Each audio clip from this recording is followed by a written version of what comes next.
Well, SN, the Senate is always big on respecting the separation of power. And we'll come back to that very shortly. But every senator swears an oath of office to put Nigeria above personal interest, defend the Constitution, and act without fear or favor. Yet, the Constitution in Section 60 gives the Senate powers to make its own rules. One of those rules is Order 66 sub 8, which says a senator can be suspended until the Senate itself decides. Now, the law also in Section 21 sub 2 of the Legislative House Act clearly says that suspensions can't exceed 14 sitting days. If we take a look at Justice Binta Nyako's ruling on Senator Natasha's case, she says the 6-month suspension given by the Senate is excessive, and advised the Senate to recall her, and also advising them to also consider amending Section 14 sub 2 of their standing rules. Now, with this clash between the oath, the Constitution, the Senate's own rules, and the law, doesn't this, ultimately leave Senator Natasha at the mercy of her colleagues? Definitely, you are very right. The Senate in this matter has acted unlawfully from the beginning.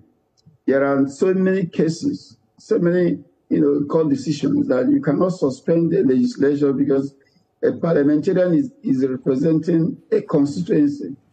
If you do that, you're denying that constituency their representation, and that's totally discriminatory because they are not being represented while other Nigerians are being represented in the parliament.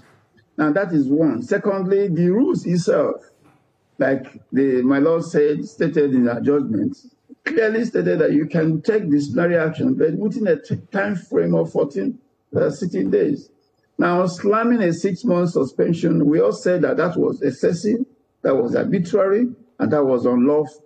It is contrary to the rules of the Senate itself. Now, the Senate ignored all the cries, ignored the court decisions. After 6 months, she now wants to come back, and the Senate clerk, who is not even a senator, a Senate clerk administratively wrote a letter saying you cannot come back. That is an aberration. Because even if you are going to consider her application to return, it has to be in the floor of the Senate. It has to be her colleagues have to decide that, not an acting clerk of the Senate.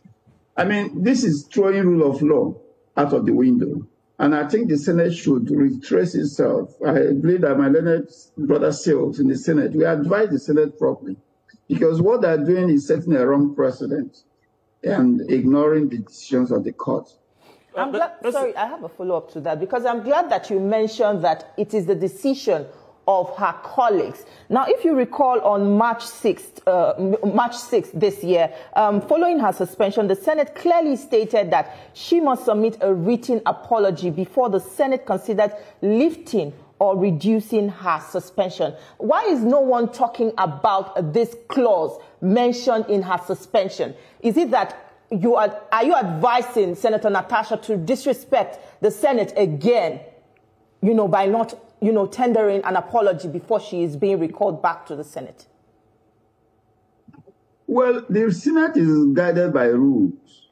And if the matter comes before the floor of the Senate, it is left for the Senate to insist, you've not complied with all the conditions. For instance, the letter of apology and all that, and for her to respond. But she has to be given a floor to discuss that, not administratively throwing her application to return out. In any event, once a suspension is set with a time frame, it exhausts by a fusion of time. 6 months has elapsed, so automatically she cannot be barred from entering the Senate. Unless the Senate comes back to its plenary and extend the suspension. Otherwise, it's unlawful to bar her from resuming office. It's unlawful to prevent Kogi Central Senatorial District constituents from having representation at the Senate. It's completely unlawful.